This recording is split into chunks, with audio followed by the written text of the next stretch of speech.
Como que eu se tornei pastor? Acredito assim, foi um chamado de Deus, né, Mateus? Um chamado assim que eu abracei Jesus, né? Ele nos escolheu, e depois fomos fazer um ar livre, aí eu fui convidado para dar uma palavra. Fazia pouco tempo que eu estava na igreja, aí Deus me usou grandemente no ar livre, né? E ali o pastor já sentiu que eu tinha um chamado, o pastor Juvenal Gardim, que é meu pai na fé, e aí ele nos chamou para o ministério, levou nós para o ministério. E nós fomos consagrados lá na Olavo Bilac, na época ali, do pastor Jaime Pararim, né? Que era o secretário executivo daquela época. Hoje já é presidente, né, estadual e presidente nacional. Agora, e aquela época era diferente, né? Era secretário executivo. E eu fui ungido por ele, lá na igreja Olavo Bilac, e dali para cá Deus veio abençoar nossas vidas em nome de Jesus. E as portas foram se abrindo para o ministério. E eu louvo a Deus por isso.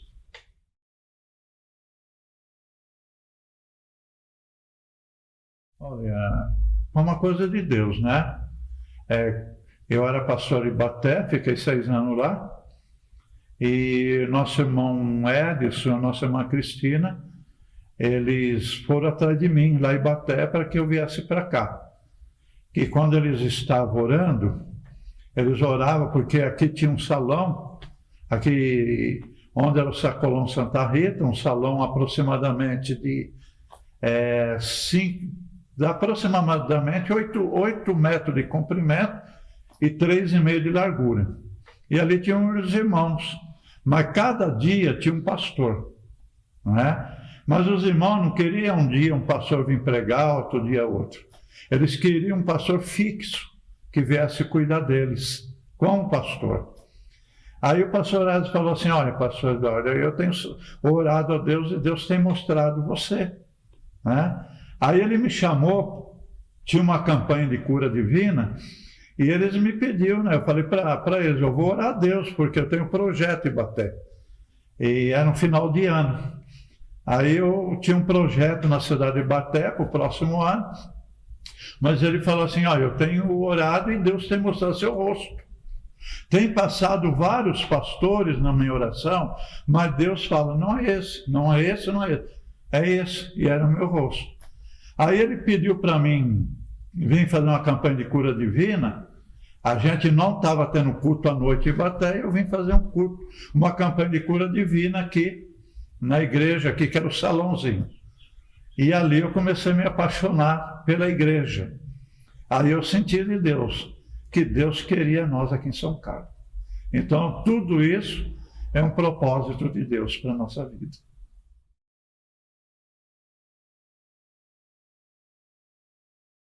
Aí nós ficamos ali no salãozinho, né?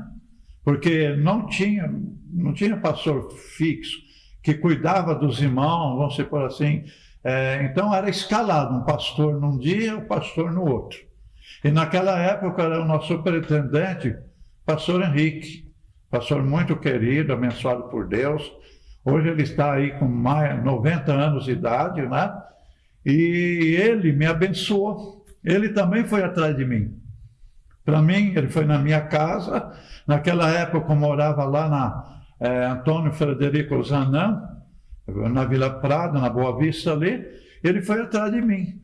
Aí nós viemos para cá consagrado e abençoado por ele. Começamos no salão pequeno, depois nós viemos para o maior, que é o da esquina, né?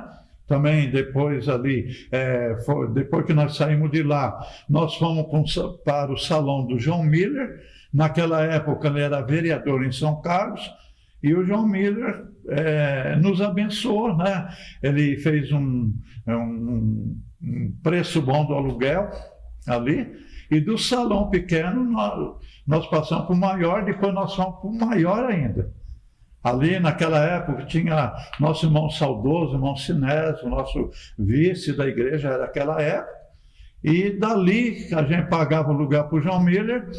E Deus abençoou nosso irmão Edson, que ele deu para nós, deu uma entrada no terreno, na rua, aqui Cândido da Arruda Botelho, mas no final da rua, bem lá no final da rua. Chegamos lá, nós vimos que o terreno era pequeno, ele também reconheceu. Aí nós colocamos a venda o terreno, ali, né? E eu passei aqui na onde é a nossa igreja hoje, que é na Cândido da Arruda Botelho, 2060, e tinha um moço aqui carpindo e arrumando um muro do terreno. Eu perguntei para ele se ele vendia o terreno, ele falou que não. Eu falei assim, ó, se você quiser, eu vou deixar meu telefone, você liga para mim. À noite ele ligou. E nós vendemos o terreno, que era pequeno, e compramos esse terreno onde nós construímos a primeira igreja aqui. Enquanto nós estávamos no salão lá do João Meli, nós começamos pagamos o terreno aqui e começamos a construir aqui. Foi de passo a passo, Deus foi abençoando a nossa vida. Para a glória de Deus, nós chegamos aonde nós estamos com a ajuda de Deus, em nome de Jesus, e dos irmãos que têm contribuído para essa obra marchar.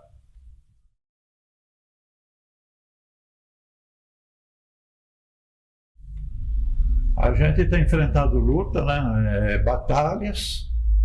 Se nós não tivéssemos chamado por Deus, nós não aguentaríamos as batalhas.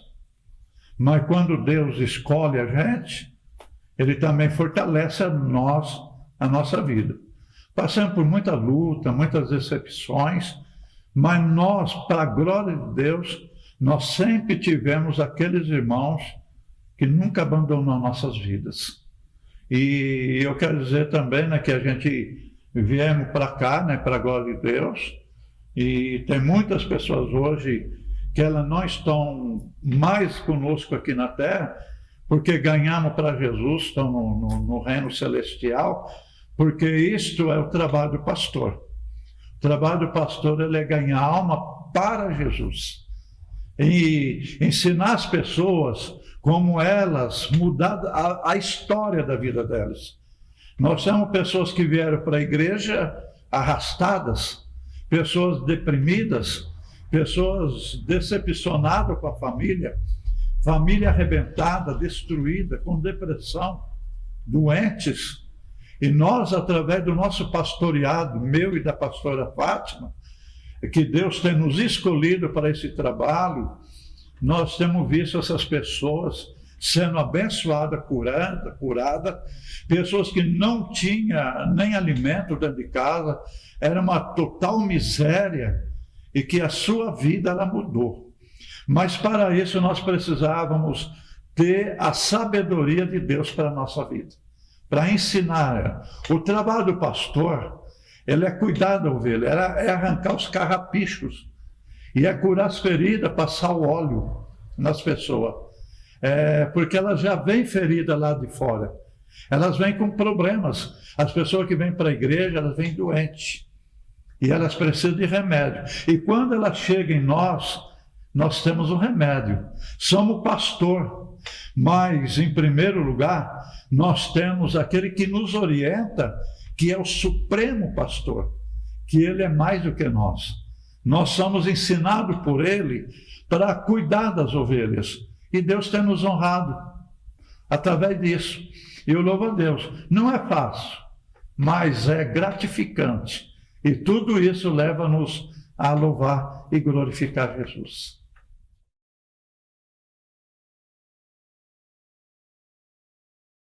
Olha, se eu pudesse melhorar, a gente melhoraria. A gente luta para melhorar. Mas nós, graças a Deus, a gente tem um bom relacionamento com os irmãos.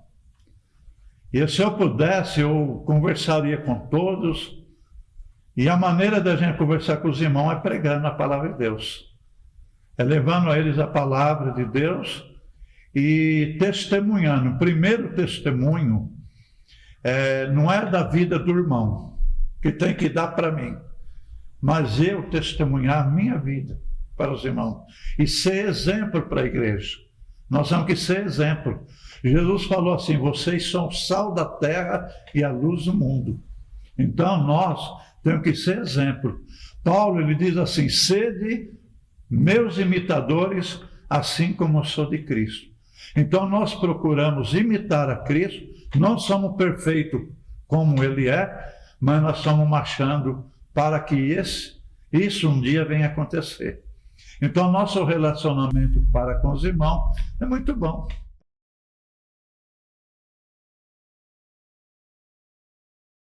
É essa hora que eu falo para você, Mateus, que se você não tem um chamado, não aguenta, filho.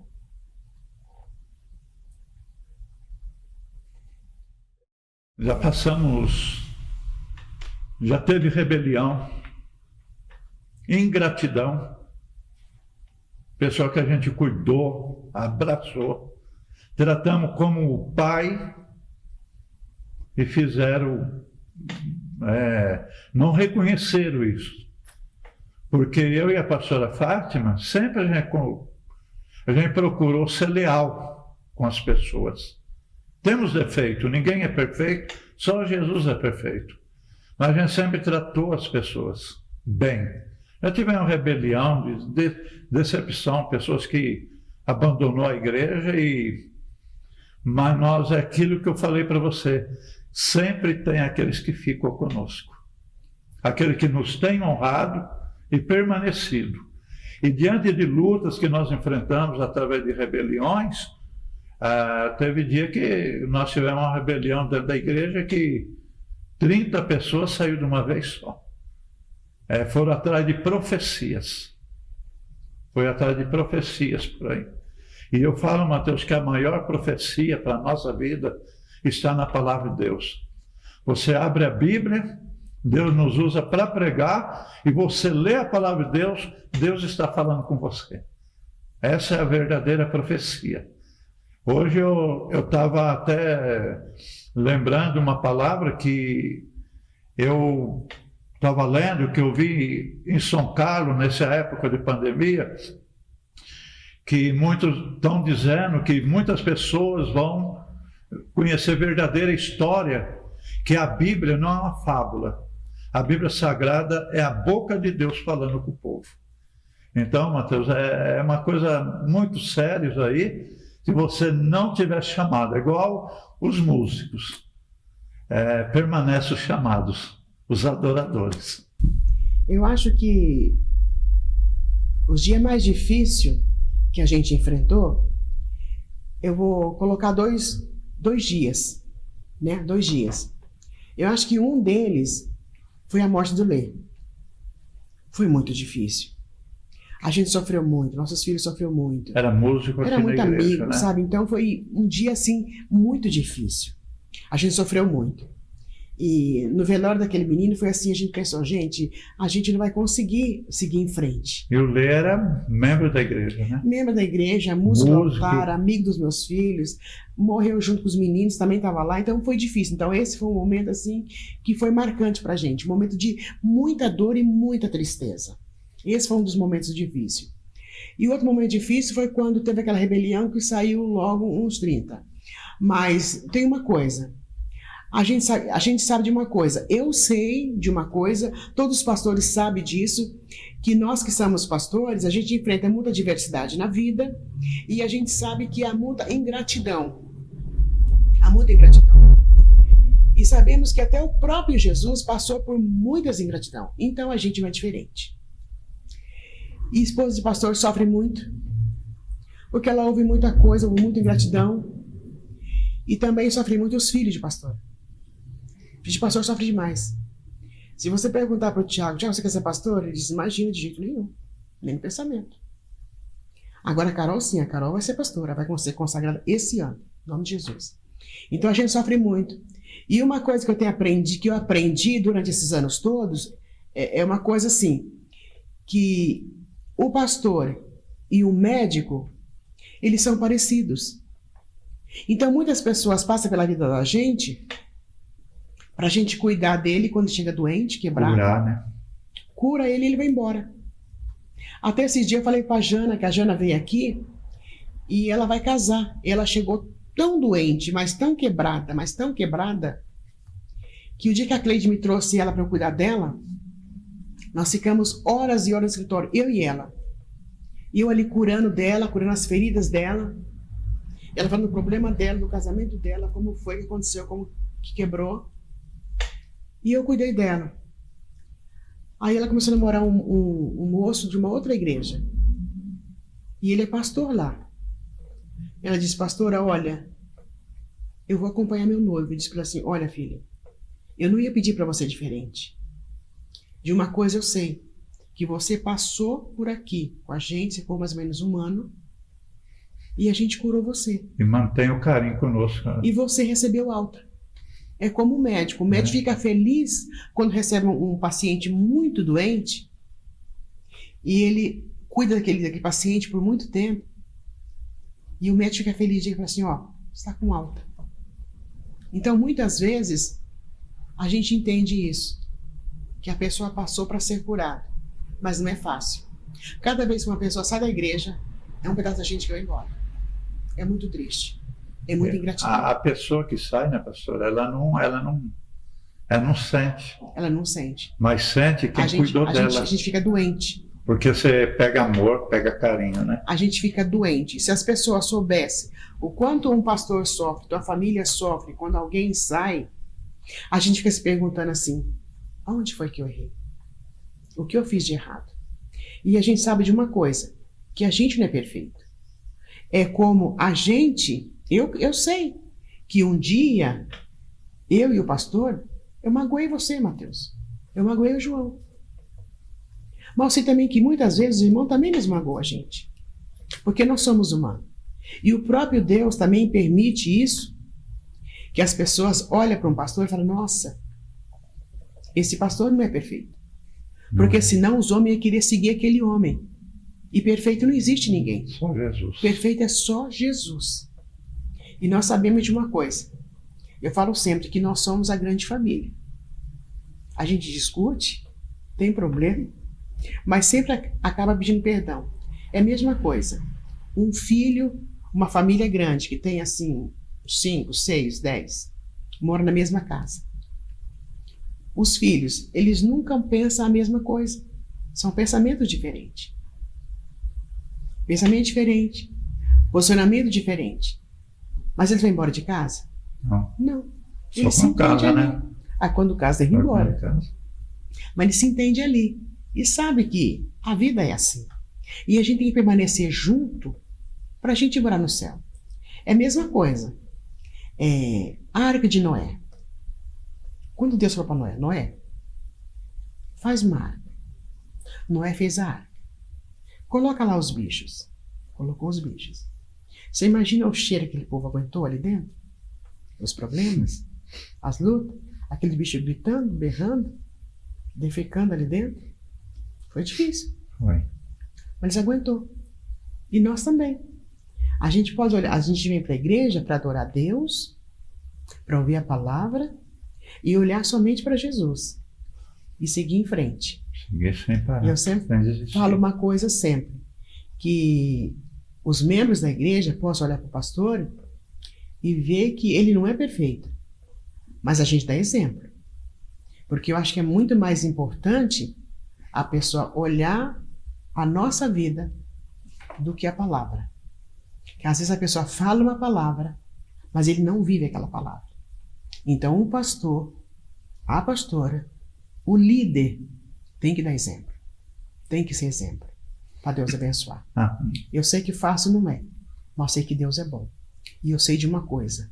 Até aqui, até hoje, nos ajudou o Senhor.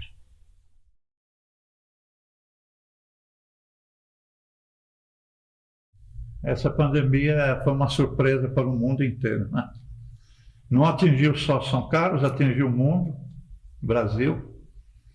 Eu lembro quando começou a pandemia, nós estávamos na cidade de Camboriú, lá em Itajaí. Estava eu, a pastora Fátima, nosso amigo pastor Zazinho e a pastora Zélia. Pessoas do nosso coração, que nós amamos. Sempre companheiro de viagem, Ele que dirige o carro quando nós vai, tanto na ida e na volta. Amigo que a gente guarda no coração, né? E a gente estava lá em Itajaí, era uma eleição naquele dia, e de repente nós ficamos sabendo que a cidade ia fechar. Ia fechar a cidade, que todas as pessoas que estavam lá na convenção precisavam deixar o local para sair de lá, porque estava correndo um risco, que tinha aproximadamente lá, eu acredito, né, professora, mais de 5.000 pessoas lá. Era uma manhã de votação, né? Era uma manhã de votação, mas estava muito bom entre os amigos, os pastores, nosso presidente, pastor Toninho Stefano, que é muito querido nosso também, a sua família, a pastora Lourdes, nosso pretendente, todos estavam lá. Aí houve aquela correria. E quando nós chegamos aqui, em São Carlos, que nós saímos até adiantado de lá, precisamos sair, porque não tinha lugar para se alimentar mais. E aí o pastor Zazinho ligou para a locadora se podia devolver o carro aqui em São Carlos. Aí disseram que podia, porque ele tinha alugado um carro lá, e nós viemos para São Carlos. E chegamos aqui, a pastora Fátima perguntou como que está a igreja. Aí disseram para nós, a igreja está fechada. Não podia mais fazer culto. E não podia fazer mais culto, e que nós precisávamos fazer culto ao live, né? Foi aonde a casa do João Paulo se abriu para nós. Ali foi um anjo de Deus na nossa vida. Junto com a Dani, abriu as portas. E o Matheus fez parte, né? Oi? E o Matheus também fez parte. E o João Paulo abriu a casa. O Matheus foi lá trabalhar na área da técnica, né? O Evandro. O Matheus também. Barbosa, né? Também. E ali a pastora Fátima também fazendo a live, a Carol e alguns irmãos indo lá também fazendo a live, né? Que eu agradeço a Deus por eles, por aqueles que foram lá. Às vezes, se a gente falar nome, a gente pode esquecer alguém. Mas eu sou grato por eles e também grato, sabe, Mateus, que mesmo fazendo a live, a gente não estando aqui no culto, na igreja, Deus abençoou. E aqueles que sempre foi fiel, manteve fiel à casa de Deus, mesmo não estando aqui.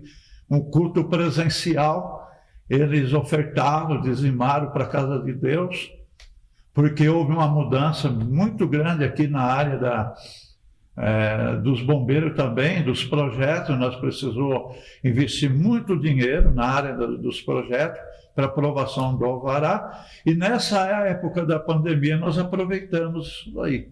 O que eu quero dizer é que Deus tem abençoado poderosamente.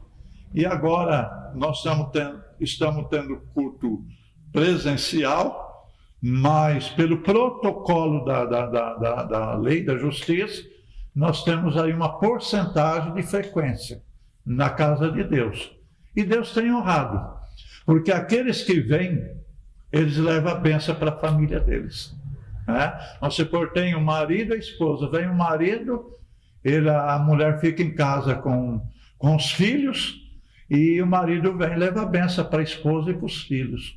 E no outro dia, eles invertem.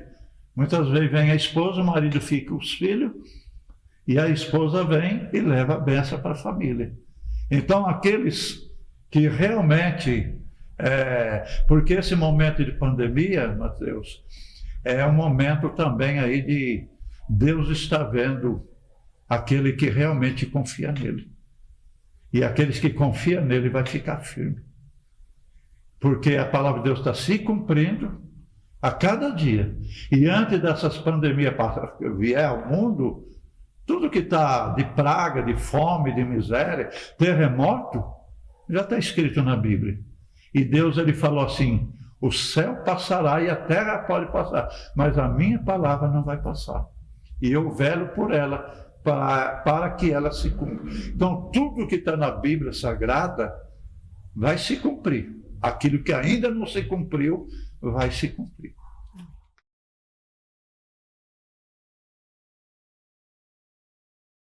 Primeiro, pedir força para Deus, para nós. Eu sempre peço, para mim, para a esposa, para a minha família, saúde.